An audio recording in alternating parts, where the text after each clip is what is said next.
Good evening, all Dharma Masters and all Lotus Friends. Tonight we will learn from a teaching called The Ultimate Aim of Life, Rebirth in the Pure Land.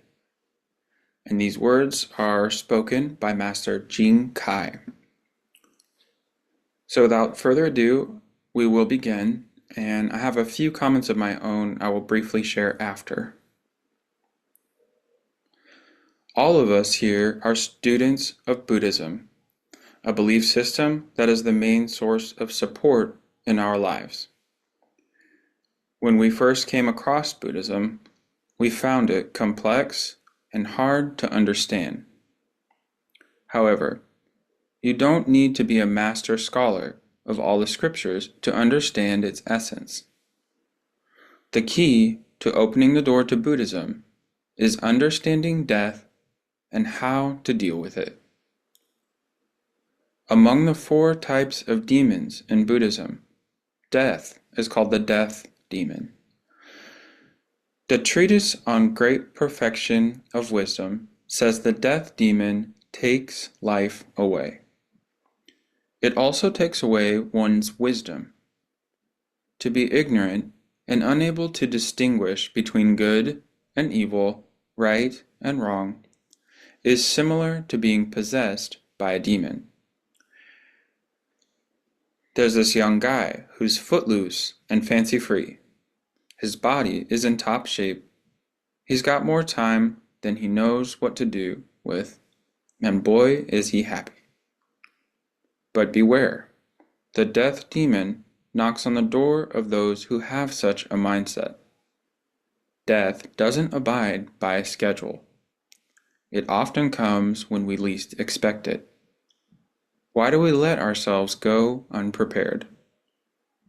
It's because ignorance blinds us to the truth of life, making us believe we are immune to death, and that it's always someone else who dies. Some graves are fenced off and kept out of sight because they are considered taboo.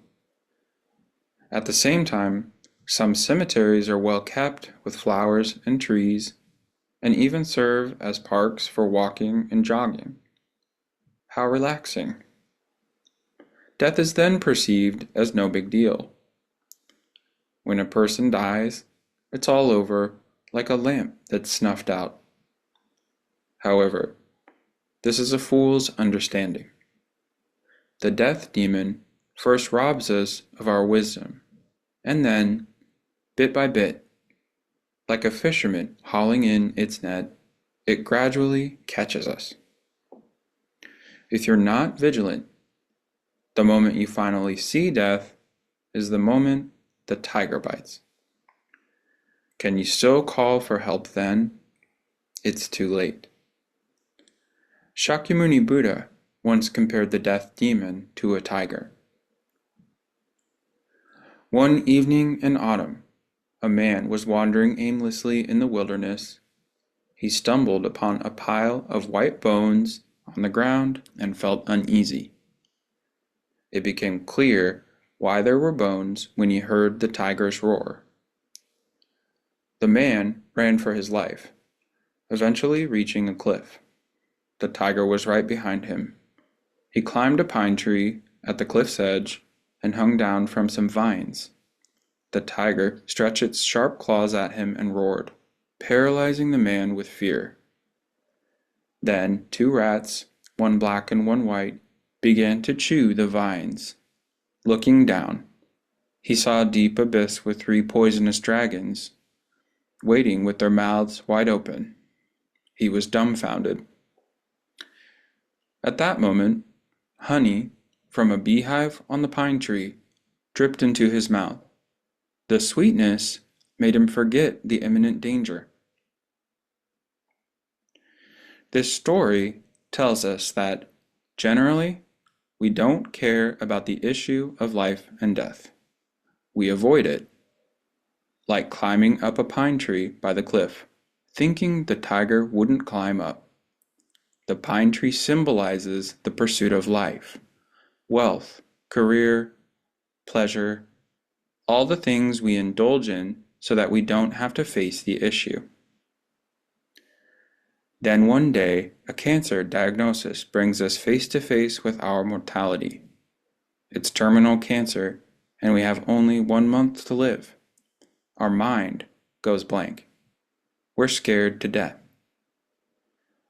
But it's impossible to let go of the bond of family ties, career, and life. How can we face death when we just started enjoying life? We must live on. We cannot die. This is the life of a fool. What Shakyamuni Buddha said was a reflection of all sentient beings. However, the vine and the pine tree, which this man was clinging to in order to escape from the tiger, gave him temporary support to evade danger. The pine tree symbolizes fame, fortune, status, and so on. But if you think about it, it also symbolizes our attachment to the Buddha's teachings. Why do we say that? Buddhism is supposed to teach us how to solve the problem of life and death. Why is it that it's like the pine tree, a weapon against tigers? There are 84,000 Dharma paths in Buddhism. All were taught by the Buddha, and all conform to the Dharma nature. The Buddhist Dharma emphasizes the practicality of its application. It matters only when it helps solve the issue of life and death. Otherwise, no matter how knowledgeable you are or how much joy you derive from learning the Dharma, the problem remains unsolved. Let's reflect on ourselves and ask, are we highly capable or inadequate? Are we of superior or inferior aptitude? If we cannot realize a certain Dharma path, then it does not match our aptitude, and we should decisively leave it and seek a path that can liberate us. Dharma is not worldly knowledge, the more the better. Dharma is a practical tool. It is only useful if it helps us achieve our goal. Of all the Dharma paths, we should select the one most useful to us. Now hearing the first part of this Dharma article by Master Jingkai, I would like to go ahead and stop here. We'll continue on with the second part, 2 out of 3, the next time we meet. In reviewing this, I found that the essence of the sharing reflects the two faiths in our Pure Land path, urging us to consider if we are capable of liberation by our own power, reflecting on our inferior aptitude. With all the joys, ambitions, and of course suffering of life, this teaching shows us to accept what comes with peace. Yet, this is not a blind acceptance, because we need to follow some arbitrary rules. This acceptance is possible because we are compassionately taught by the Buddha the effects of cause and effect and our own inferior capabilities. We can still find joy because we now know of Amitabha's deliverance. I look forward to continuing into the second part soon and encourage you to share your own learning as well.